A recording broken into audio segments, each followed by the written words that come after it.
Why would God need a blood sacrifice before God could love what God had created? Is God that needy, unloving, rule-bound, and unforgiving? Once you say it, you see it creates a nonsensical theological notion that is very hard to defend.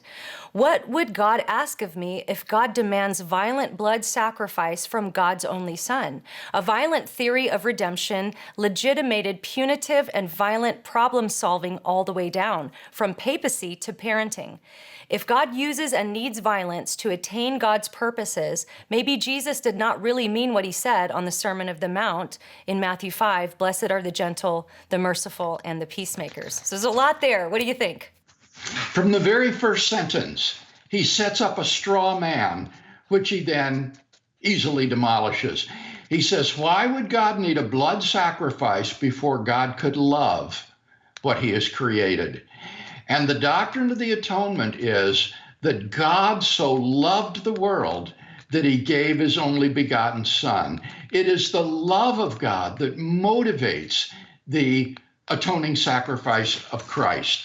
So the sacrifice of Christ is not needed to motivate the love of God. Quite the opposite.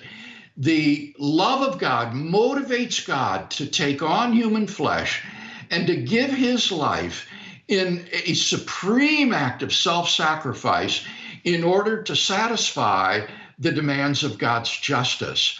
So it's God's justice that demands punishment for sin, rightly deserved. The wages of sin is death, the Bible says. It's a capital offense.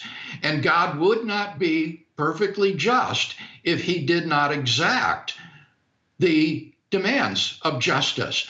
But because he is loving, he does not exact the demands of justice from our hand, but rather he exacts it from his own. He pays the price himself in the second person of the Trinity, Christ, on the cross.